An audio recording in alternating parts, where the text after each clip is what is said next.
agradecer pela oportunidade que o Senhor me deu de estar aqui na presença de cada um de vocês, para a gente comentar um pouco mais sobre a palavra de Deus, né? Gente, muito interessante como as coisas de Deus são. Eu já vinha com um sermão preparado para hoje, só que aí durante a noite eu tive um sonho tão, na minha opinião, foi um sonho alarmante e alertante, né? Por quê? Porque eu me deparei como se eu estivesse no meio de uma congregação e no meio dessa congregação existiam momentos ali que pareciam mágica, que como pessoas diziam que ali era a glória de Deus, e eu vi uma faísca, vi um brilho naquilo tudo ali, e os irmãos diziam que era a glória de Deus, que era Jesus Cristo ali no meio da congregação, mas no sonho, dentro do meu coração, eu senti o quê? Ó, você tem cuidado com os falsos profetas, tem cuidado com os falsos profetas. E eu fiquei, meu Deus, Senhor Jesus. E eu me acordei impressionado com esse sonho, sabe?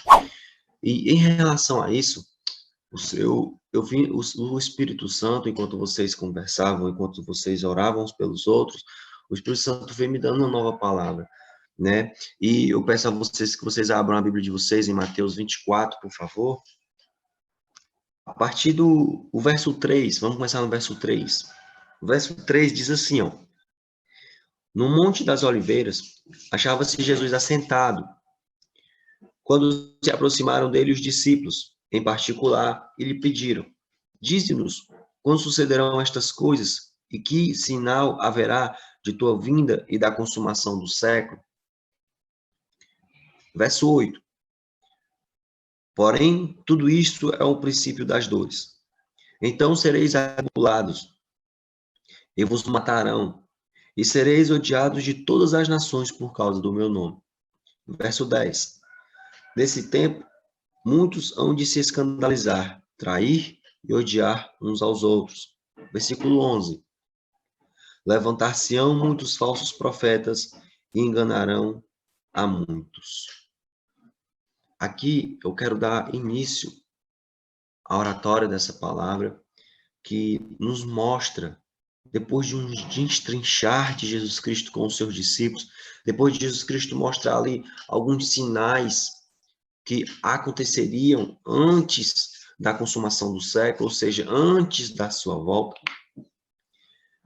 Jesus Cristo ele foi cauteloso, meticuloso, e foi falando aos discípulos ponto a ponto o que iria acontecer. Para quê? Para os discípulos estarem atentos, para os discípulos observarem tudo o que sucederia após a vinda de Jesus Cristo. Antes, quer dizer, né? Antes da vinda de Jesus Cristo.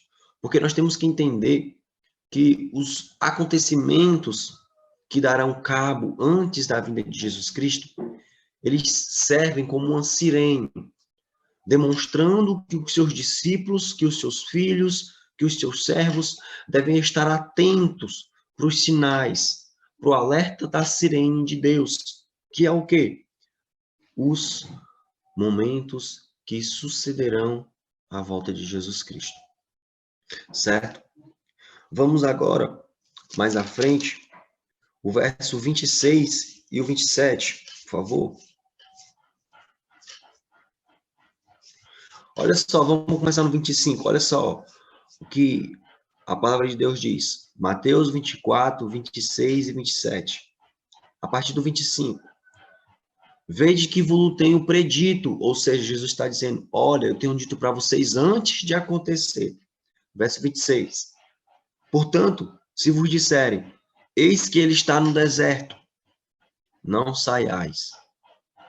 Ou, ei-lo no interior da casa, não acrediteis. Verso 27. Porque assim como o relâmpago sai do oriente e se mostra até no ocidente, assim há de ser a vinda do Filho do Homem.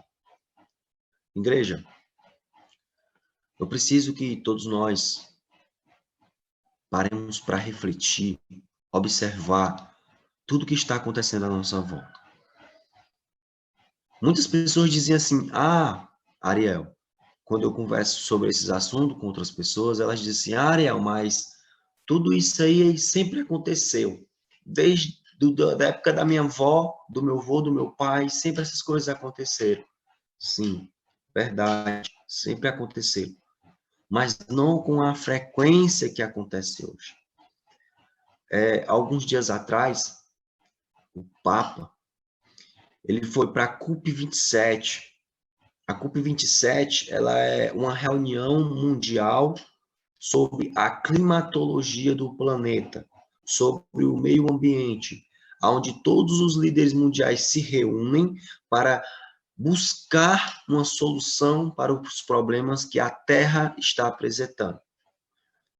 E em meio a essa reunião, o Papa Francisco, ele deixou claro que os líderes mundiais, junto com ele, estão em busca de um dia para o descanso solene da Terra.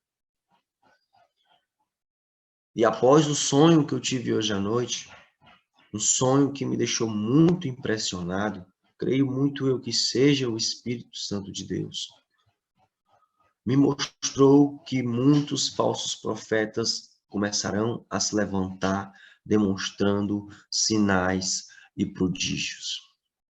Todos nós estamos sendo avisados antes de tudo isso acontecer.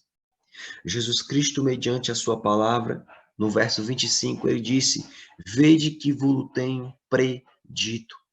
Ou seja, eu tenho dito a vocês antes que aconteça.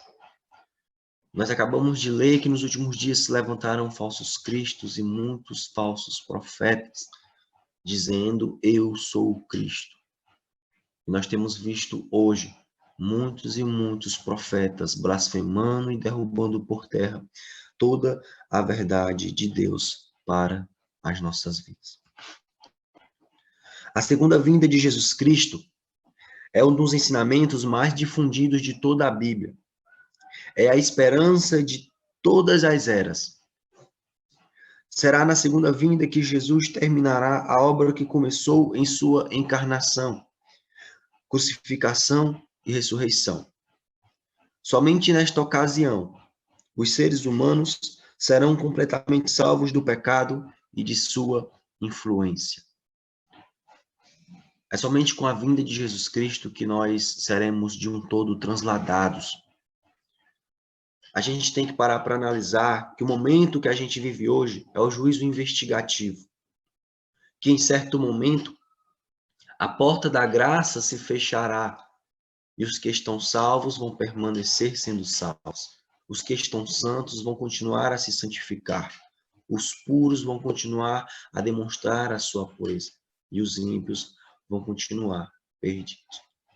Quando Noé se levantou em um cenário bíblico, em um cenário profético, pregando a todas as nações, a todos aqueles homens que estavam à sua volta, dizendo: arrependei-vos, arrependei-vos, pois é chegado o grande dia do juízo do Senhor. Muitos daqueles homens que estavam ali não ligaram para o que Noé estava falando, eles não davam cabo do que Noé estava dizendo. Eu imagino que naquele período a terra estava infértil, passando por uma seca, algo do tipo. E Noé falava assim: gente, vai chover, vai chover, vai chover muito. Mas as pessoas não acreditavam. Porque elas estavam mais preocupadas com as suas vidas, com seus projetos, com seus objetivos. Tanto é que Jesus Cristo, ele disse, na época de Noé, comiam e bebiam, casavam e davam-se em casamento. Ou seja, Jesus Cristo demonstrava que os homens estavam preocupados com as suas necessidades. Eles não estavam preocupados com aquilo que Deus tinha para revelar ou com aquilo que Deus tinha para fazer nessa terra. E isso se repete novamente nos dias de hoje. As pessoas não estão mais preocupadas com a volta de Jesus Cristo. Elas estão preocupadas com quantos dígitos tem na sua conta. Elas estão preocupadas com a mulher que está do seu lado, se é bonita, se é feia, se é formosa, se não é. As pessoas estão preocupadas se elas vão conseguir comprar um carro do ano. As pessoas, meus irmãos, até mesmo de dentro da igreja, não estão mais preocupadas em buscar a sua salvação e a santificação, que é o abandono do pecado, o abandono do mau caráter, o abandono dos comportamentos destrutivos que nos afastam da presença de Deus. Vamos continuar nossa leitura no verso 32 e 33, tá bom? Mateus 24, 32 e 33. Diz assim: assim também vós, quando virdes todas estas coisas, sabeis que está próximo às portas. Quem é as portas? Jesus Cristo. Porque ele disse: eu sou a porta. E aquele que passar por mim achará pastágio e descanso para a sua alma. Versos 34. Em verdade vos digo que não passará esta geração sem que tudo isto aconteça. Irmão, não sei da opinião de vocês, mas o que eu sei é que Jesus Cristo voltará ainda na geração destas novas crianças. Gente, não tarda mais a volta de Jesus Cristo. Mais cedo ou mais tarde, Jesus Cristo irá voltar. E Jesus Cristo, ele fez uma pergunta muito interessante. Jesus Cristo, ele disse: quando o Filho do Homem voltar a esta terra, ele ainda achará fé? Por que fé? Porque muitos hão de se escandalizar. Porque muitos estão dentro da igreja apenas buscando a multiplicação dos pães e dos peixes. Muitos estão na presença de Cristo buscando ver milagres, buscando espetáculos. Jesus Cristo disse que nenhum sinal mais seria dado a esta geração, senão o sinal do profeta Jonas. Nós temos a palavra de Deus nas nossas mãos. Todos os dias nós podemos ler, conversar com Jesus Cristo, falar com o Senhor, pedir sua sabedoria, pedir o discernimento mediante o Espírito Santo, como a irmã Salviana falou.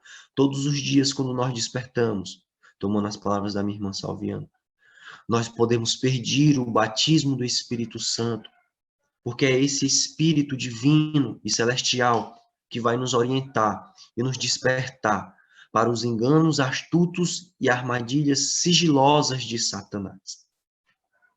Nós não podemos mais dormir, meus irmãos.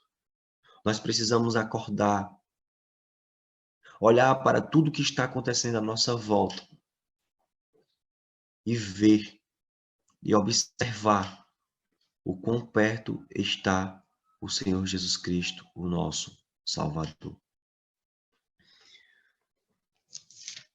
Vamos agora para Mateus 25, do 31 ao 46. Mateus 25, do 31 ao 46, para a gente finalizar. Amém? Todos encontraram?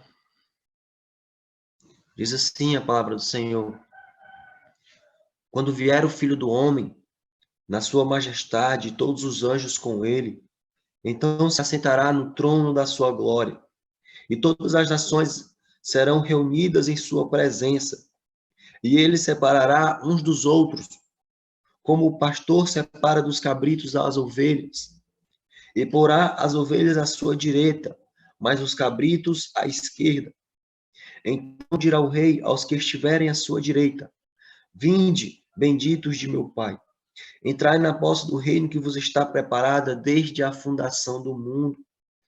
Porque tive fome e me deste de comer, tive sede e me destes de beber, era forasteiro e me hospedastes, estava nu e me vestistes, enfermo e me visitastes, preso e foste ver-me. Então perguntarão os justos: Senhor, quando foi que te vimos com fome e te demos de comer, ou com sede e te demos de beber? E quando te vimos forasteiros e te hospedamos, ou nu e te vestimos? E quando te vimos enfermo ou preso e formos te visitar? O rei respondendo lhes dirá: em verdade vos afirmo que, vírgula, sempre que o fizestes a um meus pequeninos irmãos, a mim fizestes.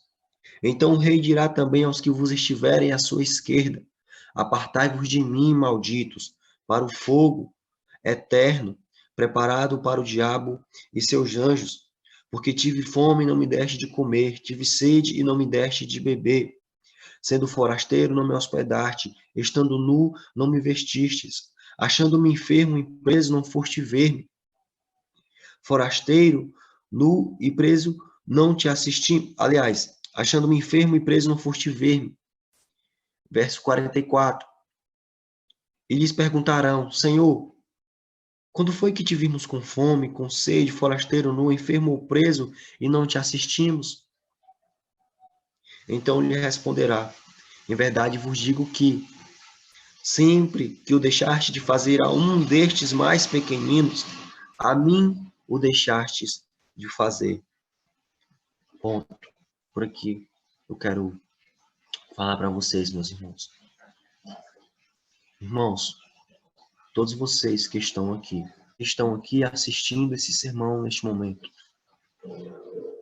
Eu vim aqui mandado pelo Senhor, porque eu tive um sonho esta noite, que eu creio que foi o Senhor que me deu, que nós começaremos a entrar em momentos na qual muitos se levantarão dizendo serem homens de Deus, mas estarão levando o povo de Deus para a perdição. Estarão levando o povo de Deus para a idolatria, estarão levando o povo de Deus para a apostasia cristã, a apostasia bíblica. E eu peço a vocês, por favor, estudem a palavra do nosso Senhor Jesus. Leiam, estudem, busquem, analisem e, principalmente, observem tudo o que está acontecendo à volta de vocês. Agora eu faço uma pergunta a vocês, meus irmãos. De acordo com a leitura bíblica que nós acabamos de fazer, o que é que vocês acham ser mais importante? Estudar profecia ou viver o evangelho vivo? Muitos de nós, irmãos, muitas pessoas estão muito preocupadas em estudar as profecias bíblicas. Isso não é errado, jamais. Isso é aceitável e louvável a Deus, porque Jesus diz que são bem-aventurados aqueles que estudam, aqueles que ouvem as profecias deste livro. Está lá, Apocalipse, capítulo 1. Porém, é mais importante e mais amável a Deus praticar a palavra do Senhor do que apenas estudar. Porque nós acabamos de ler que os justos, eles foram pegos de surpresa. Tanto é que eles perguntaram: Senhor, quando foi que nós te fizemos estas coisas, Senhor? E Jesus Cristo respondeu-lhes: quando vocês fizeram a um destes meus pequeninos aqui, a mim vocês fizeram. Então, vamos praticar mais a palavra de Deus, irmãos. Eu não estou dizendo aqui que vocês não praticam. Eu não estou dizendo que vocês não cumprem o ID do Senhor. Não estou dizendo que vocês não usam o dom de vocês em favor da igreja, em favor dos seus irmãos. Mas o que eu estou querendo dizer, irmãos, é que a gente, mais do que nunca, precisa se aperfeiçoar, porque em breve o Senhor Jesus Cristo estará voltando para nos buscar e nos levar para as mansões celestiais. E quando o Senhor Jesus Cristo voltar, quando o céu se rasgar de uma ponta à outra, como nós estaremos diante do nosso Salvador? Como justos ou como condenados? Fica essa reflexão. Para encerrar, queria chamar vocês para que a gente fosse em João, capítulo 14, a partir do versículo 1, para a gente deslumbrar uma promessa do Senhor Jesus Cristo, na minha opinião, a mais linda de todas. A promessa mais linda que o Senhor Jesus Cristo deixou para a sua igreja. Muitos já são conhecedores dessa promessa, mas vamos mais uma vez falar dela, para que a nossa fé se firme e para que a gente tenha mais esperança em buscar ao Senhor e em viver a santificação, que é a deixa, que é o abandono dos nossos pecados. Amém? Vamos ler a palavra do Senhor. João 14, a partir do versículo 1. Não se turbe o vosso coração, ou seja, não se entristeçam. Crede em Deus, crede também em mim. Verso 2. Na casa de meu pai há muitas moradas. Se não fora, eu vos teria dito, pois vou preparar-vos lugar. E quando eu for vos preparar lugar, voltarei e vos receberei para mim mesmo. Aqui onde eu estou, estejai vós também. Verso 4. E vós sabeis o caminho para onde vou. Disse-lhe Tomé, Senhor, não sabemos para onde vais, como saber o caminho? Respondeu-lhe Jesus, eu sou o caminho e a verdade e a vida. Ninguém vem ao Pai a não ser por mim.